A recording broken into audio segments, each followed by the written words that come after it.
감사합니다. 나의 좋은 친구 예수님이라는 주제로 말씀을 증거하겠습니다. 탈무드에 보면 이런 내용이 있습니다. 한 나라의 왕이 한 백성에게 출두명령을 내렸습니다. 사신에게 그 출두명령을 받은 이 백성은 굉장히 두려웠습니다. 왜 왕이 나를 부르는 것일까? 그래서 그 궁궐에 혼자 가는 것이 너무나 두려워서 친한 친구와 같이 가겠다고 생각을 하고는 가장 친한 친구를 찾아가서 이야기를 했습니다. 왕이 나를 왕궁에 출두하라는데 혼자 가기가 두렵다. 그러니까 같이 가주면 좋겠다. 그런데 그 친한 친구를 생각했던 그 친구는 자기는 같이 갈 수가 없다고 말했습니다. 너무나 실망한 이 사람은 또 그 다음에 친한 친구 찾아가서 얘기했더니 그 친구는 내가 그냥 궁궐 근처까지만 같이 가겠지만은 더 이상 못 가겠다 그랬습니다. 역시 실망한 이 사람이 그저 평소에 그렇게 뭐 아주 친하다 생각하지 않았지만은 그도 세 번째 친구를 찾아가서 얘기했더니 그 친구는 같이 가세. 자네는 평소에 나쁜 짓 한 적이 없으니까 내가 같이 가서 왕 앞에 혹시라도 무슨 일이 있으면 내가 자네를 변호하겠네. 여러분, 친구는 이렇게 어려움을 당할 때에 알아볼 수 있다는 것입니다. 평소에는 친한 친구 같은데 막상 어려움을 당하게 되면은 친한 친구 생각했던 사람들은 다 자기를 몰라라 한다는 것입니다. 친한 친구. 영국의 한 출판사가 이 친구에 대한 그 뜻을 공모했습니다. 친구가 무엇인가라고 하는 그러한 정의를 내리라고 하는데 많은 사람들이 응모하는 가운데에서 친한 친구는 한밤중에 찾아가도 맞이하는 반겨주는 사람, 친구다. 내가 어려울 때에 무언가 말하면 다 들어주는 친구다. 내 앞으로 같이 나갈 수 있는 친구. 뭐 여러 가지 그런 많이 나왔는데요. 거기 1등으로 당첨된 내용이 무엇인가 하면은 친구가 무엇인가? 온 세상이 나를 등지고 떠나갈 때에 나를 찾아오는 사람. 그것이 1등이었습니다. 온 세상이 나를 등지고 떠나갈 때에 나를 찾아오는 사람이 친구라는 거예요. 친한 친구는 그렇게 어려움을 당할 때에 알 수 있다는 것입니다. 헨리 아담스라고 하는 사람은 그래서 이렇게 말했습니다. 진실한 친구는 한 사람이면 충분하고 두 사람이면 많고 세 사람이면 불가능하다. 여러분, 정말 여러분에게 진실한 친구 한 사람이면 충분한 얘기예요. 한 사람도 사실은 우리에게 없다는 것을 알 수가 있습니다. 오늘 본문에 보면 예수님이 제자들에게 하시는 말씀이잖아요. 이제부터 너희를 종이라 하지 않고 친구라 하겠다 이렇게 말씀하십니다. 왜 예수님이 이 시점에서 제자들을 가리켜서 친구라고 하시겠다고 하는 걸까? 여러분, 그 당시의 상황은 어떻습니까? 이제 3년 동안 제자들과 같이 다니셨는데 이제 내일이면 주님은 십자가에 달려 죽으실 때입니다. 그렇다면 여러분, 3년 동안 제자들 잘 훈련했으니까 이 제자들이 친구로서의 자격이 있기 때문에 예수님이 이제는 친구라고 하겠다라고 하시는 것일까요? 그들에게 3년 동안 같이 동고동락하면서 많이 듣고 배웠으니까 이제는 제자의 졸업식이니까 이제는 너희들을 종이라 하지 않고 친구로 하겠다, 그런 내용일까요? 여러분, 그 당시의 상황을 보게 되면 이미 벌써 가룟 유다는 3년 동안 예수님을 따라다니면서 배웠지만은 그는 이미 예수님을 배신하러 떠나간 자리였습니다. 떠나간 상태였습니다. 그리고 베드로는 다 주를 버릴지라도 나는 끝까지 버리지 않겠습니다 라고 하던 그 베드로 이제 몇 시간 후면은 예수님을 부인할 것을 예수님이 알고 계셨습니다. 겟세마네 동산에서 예수님이 기도하신 후에 체불당하면은 이 모든 제자들이 다 떠날 것을 예수님이 알고 계셨습니다. 그렇게 제자들이 다 자신을 배신하고 떠날 것을 알던 그런 상황에서 예수님이 왜 그들을 향해서 내가 너희를 이제부터는 친구라고 하겠다 라고 하시는 걸까요? 제자들에게 친구 될 자격이 있어서 하시는 말씀이 아니라는 것입니다. 순전하게 은혜라는 거예요. 은혜. 자격은 없지만은 그러나 예수님이 내가 너희를 친구라고 하겠다 라고 하시는 겁니다. 여러분, 이것은요 그 당시 제자들에게만 하시는 말씀이 아닌 것입니다. 오늘 우리에게 똑같은 말씀인 것입니다. 오늘 우리가 예수님의 제자들 자격 없고 그분의 친구들 자격이 없지만은 그러나 예수님은 그저 일방적으로 사랑을 베푸셔서 우리를 내가 너를 친구라고 부르겠다 이렇게 하신다는 거예요. 이게 은혜 아니겠습니까? 은혜. 여러분, 이렇게 우리를 친구로 가시는 그 예수님이 우리에게 어떤 친구인가? 오늘 본문에 보면은 첫째는 나를 위해서 목숨까지 버리신 친구라는 겁니다. 오늘 13절에 보니까 사람이 친구를 위하여 자기 목숨을 버리면 이보다 더 큰 사랑이 없나니. 사람이 친구를 위해서 목숨 버리면 더 큰 사랑이 없다. 여러분, 예수님은 이렇게 말씀만 하신 것이 아니고 실제로 우리를 친구라고 하시면서 그 친구를 위해서 목숨을 버리신 분 아니겠습니까? 이사야서 보게 되면 그가 찔림은 우리의 허물을 인하며 그가 상함은 우리의 죄악을 인함이라. 그가 징계를 받음으로 우리가 평화를 누리고 그가 채찍에 맞음으로 우리가 나음을 입었도다 라고 하신 것은요, 바로 그분이 우리를 위해서 그렇게 찔리고 상하고 징계를 받고 채찍이 맞았다는 얘기예요. 성경은 우리가 죄인 되었을 때에, 경건치 않았을 때에 그리스도께서 우리를 위해 죽으심으로 하나님께서 우리에게 대한 자기 사랑을 확증하셨다라고 했습니다. 우리가 뭔가 자기에 있어서가 아니라는 얘기예요. 죄인 되었을 때에, 어려울 때가 아니고 죄인 되었을 때에 바로 예수님이 우리를 위해 죽으셨다라고 말씀하고 있습니다. 그러니까 여러분, 우리 예수님은 우리를 위해서 자신의 목숨까지 포기하실 수 있는 그러한 친구라는 거예요. 옛날에 어떤 한 부자가 있었는데 이 부자에게 아들이 하나 있었는데요, 이 아들이 아주 친구들과 사귀기를 좋아했습니다. 그래서 이 아버지가 걱정이 되어서, 얘야, 친구를 그렇게 많이 사귀고 그렇게 항상 친구와 어울리는 거 좋은 거 아니야. 응? 친구는 적어야 되는 것이고 진실한 친구가 필요하단다. 이 아들이요, 아버지 모르는 척 하지 마세요. 지금은 친구가 많아야 출세도 하고 성공도 합니다. 내 친구들은 다 좋은 친구들이에요. 그래서 이 아버지가 그 아들에게 정말로 내 친구들이 얼마나 진실한 친구인지 한번 시험해보자. 아들은 좋습니다, 아버지. 무슨 시험해보세요.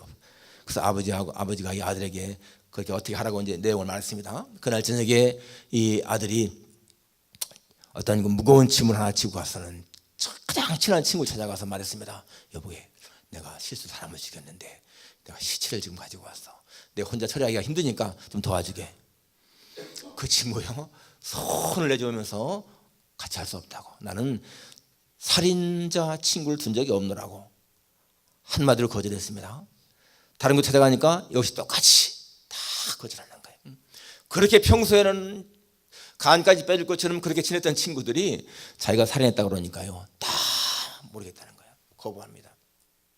나중에 이 아버지가 나를 따라오너라 하더니 그 아버지가 그 짐을 지고 와서 자기 아버지 친구 집에 찾아가서 대문을 두드리니까 친구가 나왔습니다.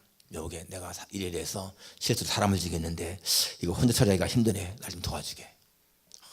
그 아버지의 친구는요, 그래, 어쩌다 그랬는가, 어서 들어오게. 우리 같이 아무튼 간에 한번 일을 어떻게 처리할 것인가 잘 한번 생각해보게. 좋은 일이 있을 거 아닌가. 들어와서요, 쉬게 하는 거예요. 그것을 바라보니 아들이, 내 친구들은 다 가짜였구나 깨달았습니다. 평소에 좋을 때 잘해주는 친구가 아니라는 것입니다. 여러분, 지금 주위에 있는 친구들 좋을 때는 다 좋게 하지만은 여러분이 우위를 당해 보십시오. 정말 살인을 했든지 간음을 했든지 도둑질 했든지 그런 일 때문에 어려움을 당할 때에 과연 곁에 남을 친구가 얼마나 있겠는가. 우리는 욥의 친구들 생각할 적에 욥의 친구들 와서 그냥 욥에게 욱박지르기만 하고 더 나쁘게 한 친구들. 그런데 여러분, 욥의 친구들의 행위를 보십시오. 처음에 욥이 고난을 당할 때 찾아왔을 적에 성경에 보니까 친구들은 욥의 참상을 보고 7일 동안을 땅바닥에 같이 앉아서 한마디도 안 했다고 나옵니다. 이 친구들이 욥이 어려움을 당할 적에 욥이 참상이 너무나 심하니까 여러분 7일 동안 같이 땅바닥에 앉아서 한마디도 말도 안 걸었습니다. 나중에 욥이 먼저 말 걸을 때 그 후에 말 걸기 시작합니다. 그 내용 보면 여러분, 이 욥의 친구들은 보통 친구들이 아닌 거예요. 여러분이 누구 친구를 찾아가는데 같이 하루 같이 땅바닥에 같이 앉을 수 있겠습니까? 근데 무려 7일 동안이나 같이 금식하면서 먹지도 않고요, 같이 앉아 있다는 얘기. 그런데 그런 친구들인데 나중에 보니까 어떻습니까? 나중에 오히려 욥을 비난하고 정말 욥의 아픔을 같이 아파주지 못하고 그러지 않습니까? 그러니까 진실한 친구 되는 것이 얼마나 어려운 걸 알 수 있습니다. 성경에서 정말 좋은 친구 한다면은 다윗과 요나단이죠. 다윗과 요나단. 이 사울의 아들 요나단은 다윗이 어려움을 당할 적에 끝까지 함께한 그런 좋은 친구였습니다. 정말 좋은 친구는 그렇게 어려움을 당할 때 함께 할 수 있다는 건데, 바로 예수님은 우리가 죄인 되었을 때, 우리가 죽음의 의에 빠졌을 적에 바로 자신의 몸을 희생함으로 우리를 구원하셨다. 좋은 친구라는 거예요. 예수님이 십자가에서 엘리 엘리 라마 사박다니 하고 외치는 그 외침은 바로 우리가 외쳐야 할 고통의 절규였습니다. 바로 우리를 대신해서 주님이 그렇게 아파하시고 피 흘리신 것을 알 수가 있지 않습니까? 두 번째로, 예수님은 내가 잘되기를 진정으로 원하시는 친구다라는 것입니다. 여러분, 오늘 14절에 보니까 너희는 내가 명하는 대로 행하면 곧 나의 친구라. 내가 명하는 대로 행하면 곧 나의 친구라. 왜 이 말씀이 내가 잘되기를 원하시는 것일까? 여러분, 신명기 10장 13절에 보니까 이런 말씀이 있습니다. 하나님께서 하시는 말씀인데, 내가 오늘 내 행복을 위하여 내게 명하는 여호와의 명령과 규례를 지켜야 할 것이 아니냐. 오늘 내가 내 행복을 위해서 내가 내게 명하는 여호와의 명령과 규례를 지켜야 할 것이 아니냐. 여러분, 하나님이 우리에게 무엇인가 명령한다는 것, 이 계명이라고 하는 것은요, 우리의 행복을 위해서 하신다는 거예요. 사람들은 하나님의 계명을 지키기를 별로 좋아하지 않습니다. 그것이 짐이라고 생각하기 때문에, 의무라고 생각하기 때문에 그렇게 별로 안 좋아합니다. 그런데 여러분, 하나님이 우리에게 이러한 계명을 주시는 것은 우리의 행복을 위해서라는 거니까. 행복을 위해서. 여러분, 여호와의 명령 보십시오. 모든 것이 다 명령이 있으면 그 다음에 축복 약속이 있습니다. 여호와를 경외하라. 그러면 네가 복을 받을 것이다. 네 아버지 본토를 떠나라. 그러면 내가 너로 큰 민족을 이루고 내 이름을 창대하게 하겠다. 여호와를 기뻐하라. 그리하면 내 소원을 이루어 주실 것이다. 여러분, 이 하나님의 말씀은 모든 것이 전부 다가 축복이 약속되어 있는 거예요. 그러니까 하나님의 계명은 우리가 잘되게 하기 위해서 주신 것이지 우리를 힘들게 하는 것이 아니라는 겁니다. 그리고 신명기 30장 11절에 보니까 내가 오늘 내게 명하는 이 명령, 이 계명은 무거운 것도 아니고 먼 것도 아니다 라고 말씀했습니다. 하늘에 있기 때문에 누가 가서 끌어올까? 그런 것도 아니고, 저 바다 밖에 있어가지고 누가 가져올까? 이런 것도 아니라는 거예요. 바로 우리 앞에, 우리 눈앞에 있다는 것입니다. 우리가 지킬 수 있는 것이라는 거예요. 여러분, 정상적인 사람은 법을 지키는 것과 어기는 것 어느 것이 쉽겠습니까?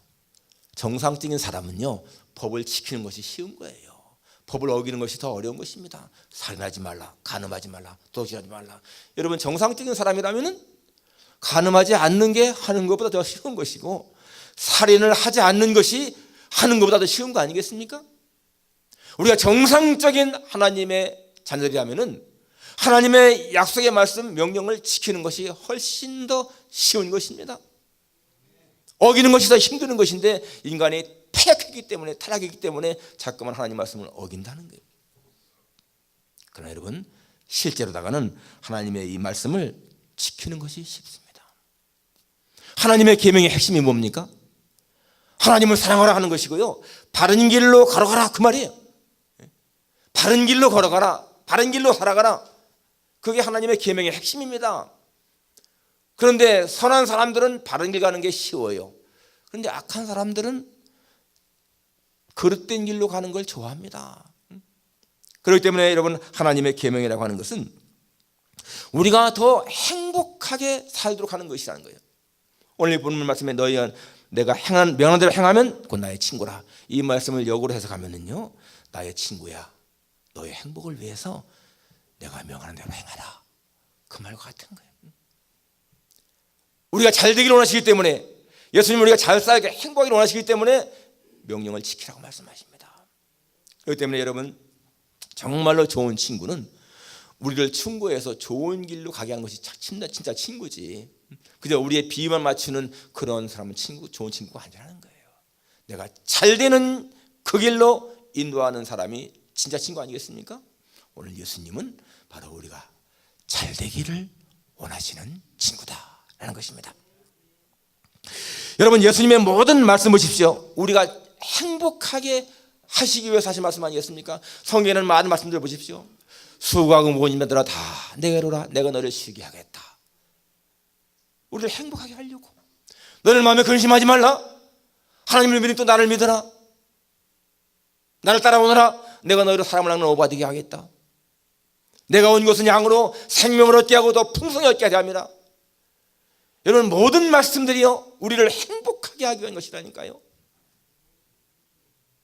그렇기 때문에 여러분, 우리가 정말 예수님을 좋은 친구로 생각한다면 그 말씀을 기쁘게 듣는 거예요.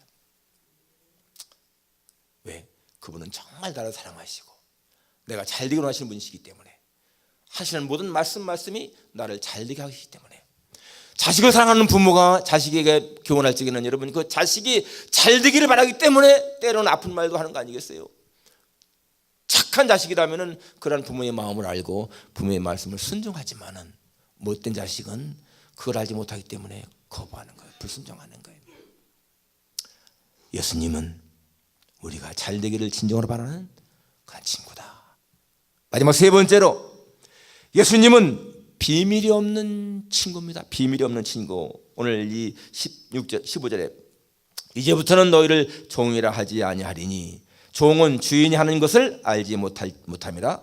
너희를 친구라 하였노니 내가 내 아버지께 들은 것을 다 너에게 알게 하였습니다. 예. 종과 주인은 다르잖아요. 주인은 종에게 다 말하지 않는다는 얘기입니다. 그런데 친구에게는 다 털어놓는다. 이제는 내가 너희를 친구라고 하겠다. 이것은요, 주님이 우리와 비밀이 없는 그런 사이가 되겠다는 거예요. 동반자. 성경은 우리를 가리켜서 예수님의 신부라고 합니다. 예수님은 신랑이라고 합니다. 여러분, 남편과 아내 사이에는요 비밀이 없어야 되는 거예요. 비밀이.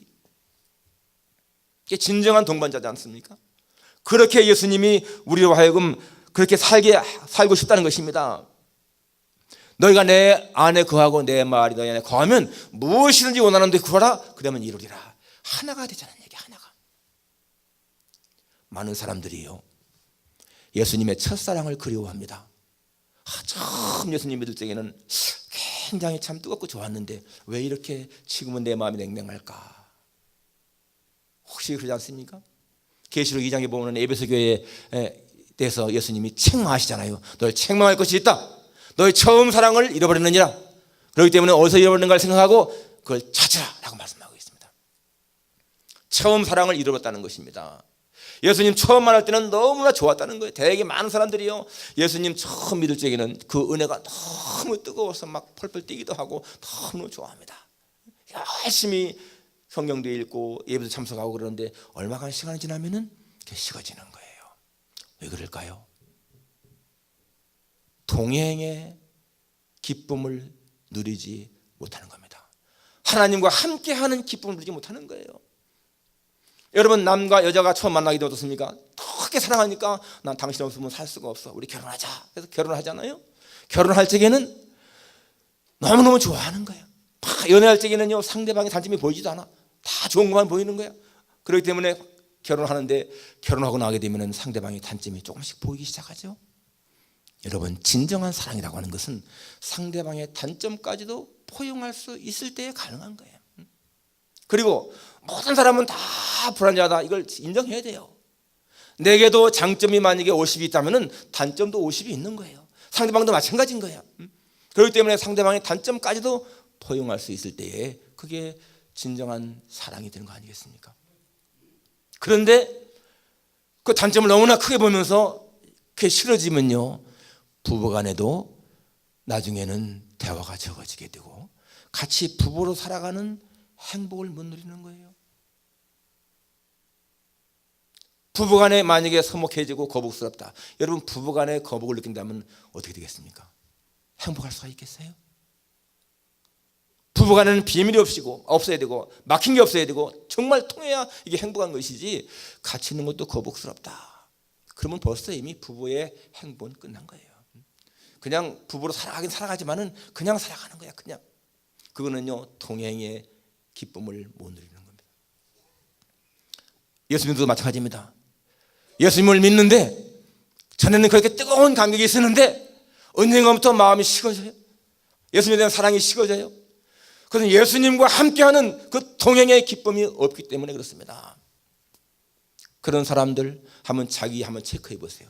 과연 내가 주님과의 같이 살아가는 기쁨을 못 누리는가? 여러분이 오늘 예배 끝나고 딱 나갈 때에 예수님 오늘도 예배 잘 드렸습니다. 안녕히 계십시오. 다음 주에 뵙겠습니다. 예수님이 야 나는 항상 너희와 함께 있다고 하지 않았느냐? 세상 끝날까지 내가 함께 있다고 하지 않았어? 그러니까 같이 있어야지. 내가 따라갈게. 너희 집에 따라갈게. 그럴 때 그래 예수님 같이 가요. 내가 가는 곳에 어디든지 같이 가십시다. 우리 집에도 직장에도 어디에도 같이 있으면 난 행복합니다. 여러분 그런 사람은 예수님과 동행의 기쁨을 누리는 사람이에요.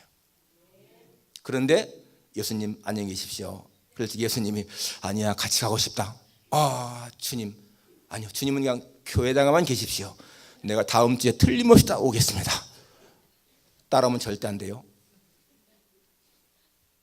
그렇다면요 그건 예수님과 동떨어진 삶을 사는 거예요. 그 동행의 기쁨을 못 누리는 겁니다. 내가 사는 삶의 현장에 예수님이 계시면 왠지 불편해, 거북스러워. 그것은요 오늘 여기 비밀이 없는 이런 관계가 아니라는 거예요. 무언가 서먹하고 무언가 거북스럽다. 그럴 수 있지 않습니까? 내가 사는 삶의 현장에 나는 자꾸 잘못도 많이 할 때가 많은데 그때마다 주님이 계시다면 그거 얼마나 거북스러워. 그냥 예수님이 안 보면은 내가 죄도 지을 수 있는데. 여러분 그거는요 우리가 하나님을 생각하는 것이요 뭔가 잘못되어 있는 거예요. 그저 하나님을 금을 딱 그어놓고 한 발짝만 넘어가면은 눈을 부릅뜨고서 너 왜 이리 죄를 지었어? 하고 책망하는 그런 하나님을 생각하는 사람들입니다. 여러분 하나님은요 그런 분이 아닌 거예요. 하나님은 우리의 약점도 아시고 우리의 연약함도 아시고 다 아시는 분이십니다. 여러분 우리 운전할 적에 제한속도 35마일 그렇지만 35마일 밑으로만 갑니까? 때로는 35마일 지나갈 때도 있는 것이고 또 무의식적으로 스탑 사인 지나갈 때도 있고 그렇잖아요. 물론 그럴 때마다 내가 잘못됐구나 깨닫고 돌이키면 되는 거예요. 우리가 하나님의 말씀을 생각할 적에 하나님은 우리에게 지극히 작은 자 한 사람 물질에 도와주라. 그런다고 해서 여러분 그러면 운전하고 다닐 때 보면은 홈리스가 자꾸 이걸 들고 다닐 때가 많은데 그때마다 돈을 줘야 될까요? 그거 안 주면은 내가 예수님 말씀 못 지켰는데 부담스럽네. 또 분명히 성경에는 혈기 부르지 말라고 했는데 부부간에 하다 보면 막 성립되지 않습니까? 그러면 또 이럴 때 하나님이 나를 얼마나 책망할까? 여러분 그렇게 하면서 하나님 앞에 거부감을 느끼는 거 그건 바른 신앙이 아닙니다. 하나님은 우리의 연약함은 다 아시요. 우리는 절대로 완전할 수가 없습니다. 불완전합니다. 죄를 지을 수밖에 없는 거예요. 그런데 여러분 하나님이 죄를 지을 때마다 계속해서 책망하고 꾸짖으실까? 저는 그렇게 생각하지 않습니다. 내가 생각하는 하나님은 내가 죄를 지을 때에 책망하시고 화내시기보다 같이 마음 아파하시는 하나님으로 생각합니다. 같이 마음 아파하시면서 나의 연약함 때문에 안타까워하시는 하나님. 미국 프로농구 이 보스턴 셀틱스 팀에 케이시 존스라고 하는 코치가 있었습니다. 이 케이시 존스 코치는 자기 팀원들이요 아주 결정적인 이런 승리를 점수를 내서 이길 수 있도록 그렇게 딱 해서 막 언론들이 스포트라이트를 막 비치고요 막 환영할 적에는 그 사람은 그냥 평범하게 칭찬했습니다. 그런데 어떤 결정적인 실수를 해가지고 팀이 지게 만든 선수, 잘못을 해가지고서 제대로 못해서 아주 이렇게 팀에게 불리한 그런 성적을 내게 한 그런 선수는요 꼭 찾아가서 아주 진실되게 위로했습니다.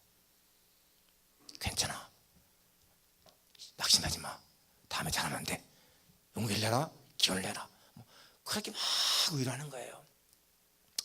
한 선수가 너무 그러니까, 아니 코치님, 잘했을 적에는 그렇게 뜨겁게 막 칭찬하지 않더니 왜 실수하면 그렇게 위로하시고 격려하십니까? 코치하는 말이요, 잘했을 적에는 관중들도 환호하고 그 사람의 이름을 부르면 막 칭찬하고 언론도 막 스포트라이트를 비치면서 다 격려하고 그런다. 그런데 실수했을 적에는 자기 혼자뿐인 거야. 자기 혼자. 그럴 적에는 그 사람에게 정말로 필요한 것은 위로와 격려다. 많은 선수들이요, 그분을 정말 존경하는 이유가 뭔가 하면 바로 그런 것 때문에 그렇습니다. 자기가 결정적인 실수를 해서 팀에게 해를 입혔을 적에도 찾아와서 괜찮아, 힘을 내, 다음에 잘하면 돼. 여러분, 사람도 그런다면은 예수님이 어떻게 우리가 한번 실수했을 때, 실패했을 적에 그렇게 책망하겠어요? 나는 그렇게 생각하지 않습니다.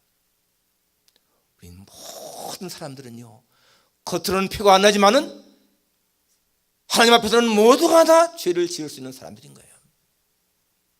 드러난다면은 다른 사람들이 정말 나를 무시할 수 있을 만큼 그렇게 죄를 지을 수 있는 사람들 다 우리입니다.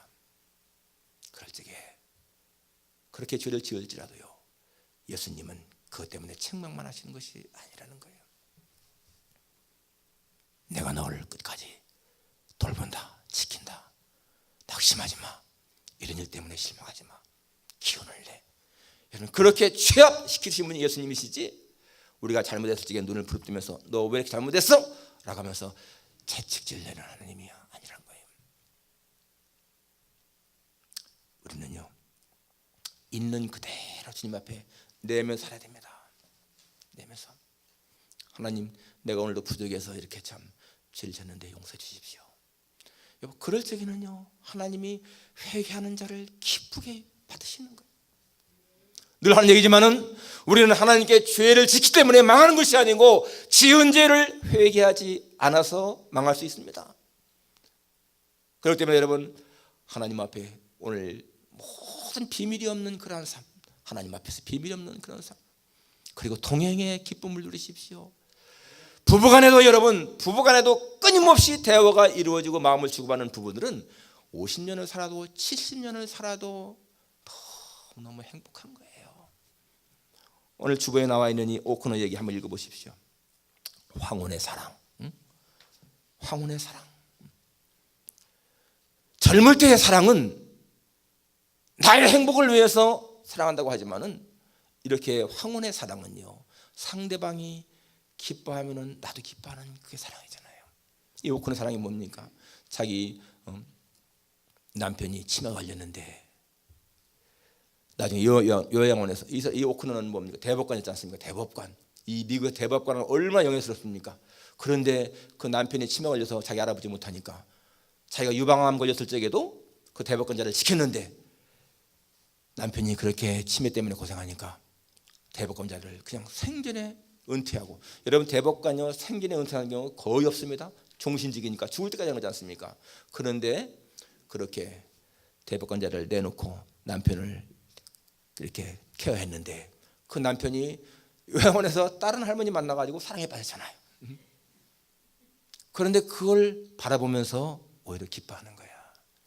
내가 사랑하는 남편이 그전에는 막 자살하려고 그랬고 막 살 수만이 없다고 그랬는데, 그 여자 할머니 만나가지고 행복하게 살아가니까 같이 손잡고 걸어가고 같이 키스도 하고, 그런 걸 보면서요, 아, 내 남편이 저렇게 행복하니까 기쁘다. 초대에 뭐라고 나와 있습니까? 당신이 나를 기억하지 못하고 다른 여성을 사랑해도 당신만 행복하다면 나는 기쁩니다. 그게 진정한 부부의 사랑이 아니겠습니까?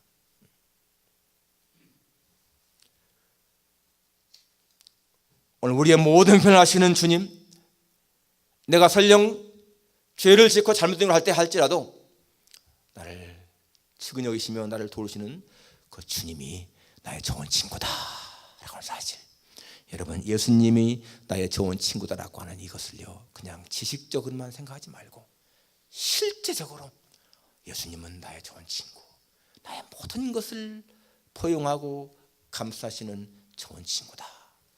이런 의식이 있다면 여러분 오늘 우리의 삶은요 훨씬 더 주님과 깊은 교제 속에서 행복을 누릴 거예요.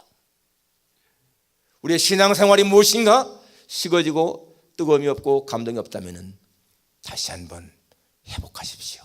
주님과 동행하는, 동반해 살아가는 그러한 기쁨을 회복할 수 있기를 주님의 이름으로 축원합니다. 기도하겠습니다.